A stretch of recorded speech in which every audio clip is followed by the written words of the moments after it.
All right, 1930, well, actually I'm gonna go back before 1935. My grandfather worked for a company called Grand Rapids Coat and Apron. He was a route driver. That company ultimately split into two companies and became what's known as Model Coverall, which is still a going concern here in Grand Rapids, and Grantex, which got bought out by G&K. After that, in 1935, he started what was then Valley City Coat and Apron, not Valley City Lynn, Valley City Coat and Apron.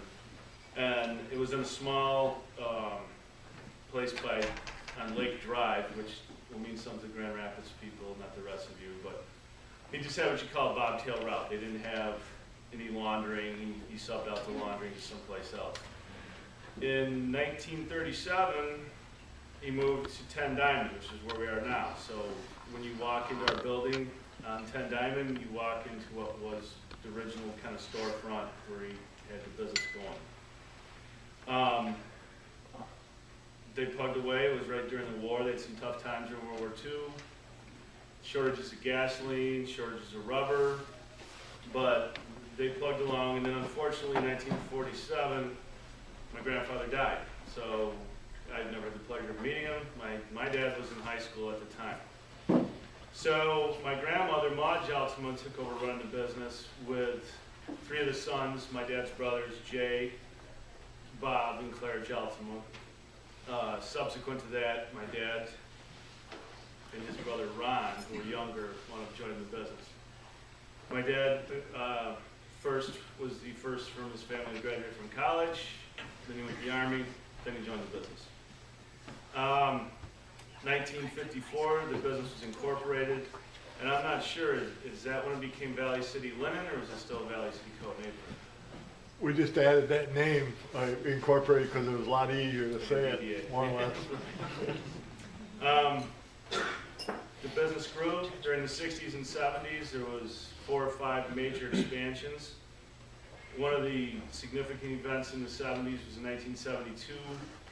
About 10 days before Christmas, we had a huge fire, and it burned a third of the plant, half the plant. Made a big press. It was a big deal because one of the firemen fell through the hole in the roof and had to get rescued, and it hit pretty big in the press. So 70s, we moved along, we continued to grow, and then in 1978, my dad's brother Ron, my uncle Ron, died of a heart attack. Actually, while doing deliveries, my brother Greg was with him when it happened. 1979, unfortunately, another of my dad's brothers, Claire, was killed in an auto accident. Moving on in the 80s, that's when Greg and I kind of got into the business. We got out of school. We weren't really supposed to get in the business because none of our generation was supposed to be in it. But given that my Uncle Claire, my Uncle Ron had died, it kind of left a void, and we started filling in.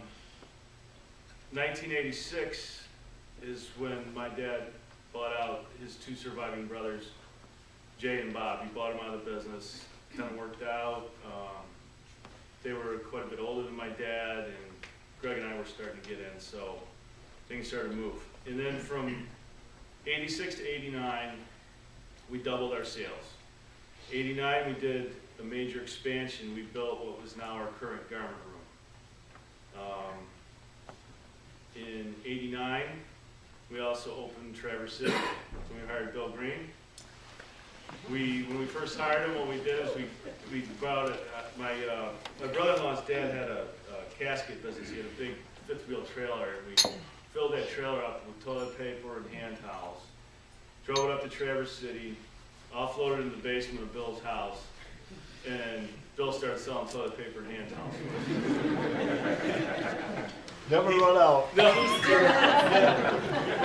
he'd load up the station wagon with his drill and some toilet paper and some hand towels and some dispensers, and he'd go into a restaurant. If he'd make a sale, he'd go right back out to the car and get the drill and go and hang the dispensers right in the spot. That lasted for about a year, and then we decided to do rental business in Traverse City, and we had a relationship with Shelby's Restaurants, which is now North Peak Brewing, and a whole lot of different restaurants. Oh, But that's kind of got us in Traverse City. 1991, we moved our offices to where our offices are now currently. The kind of interesting side story of our offices now is back in the day that was apartments. And my parents lived there when they were first married, as did a lot of my aunts and uncles. It was kind of like the starting point for the honeymooners there. 1992, brother Tim joined the company after he graduated from U of M, did a couple stints at a few boating companies, decided he had lint in his veins and wanted to join us. 1994 is when we opened up in Detroit. We didn't really start in Detroit, we rented some space in Brighton. I think that really was a big turning point for our company because it allowed us to have a statewide footprint. And had we not done that, I don't think we would be where we are today, because we needed to be able to get chain restaurants. To do chain restaurants, we needed to have the whole state. So, Olive Garden, Chili's, Brinkers. Actually, the first customers we had that got us over to Detroit was Sbarro's, the restaurants in the mall. That's what started us over there. 1995, I got to bring this up. It's a very unfortunate incident. We had one of our route drivers killed on the route. Steve Chambers was his name. It was a very foggy morning, and he went off the road, head on into some trees, and died. Not really party material, but I felt it worthy of mention. 1990s, we had a lot of growth. 1990s was very big for us. We had 20% plus growth throughout the year. 1996, we did our last major expansion, and that was probably another turning point. Like I said, going into Detroit was a big turning point. Doing that expansion was a $4 million expansion where we borrowed $4 million of it to do it. So, luckily it worked out. We got a tunnel washer and all the efficiencies that we have, and I think without it we wouldn't also be where we are now. 2002, we hired John Grossman, and we bought a building. No, I'm wrong. Back up. 2002, we bought a building in Traverse City. 2004, we hired John Grossman, and then we bought our building in Oak Park. So, I don't have a lot of milestones after 2004, other than that we're plugging away, still doing well. And that's it. I just want to thank you all for coming, and now we have to do the scholarship giveaway. If you're unfamiliar with the scholarship thing, what we wanted to do as kind of a thank you to our industry, or our customers, their industry, the restaurant business, we're doing 5 $1,000 scholarships to each of 3 colleges. Baker College in Muskegon, they have a culinary college there. Grants Community College, their culinary school, and Henry Ford Community College, their culinary school.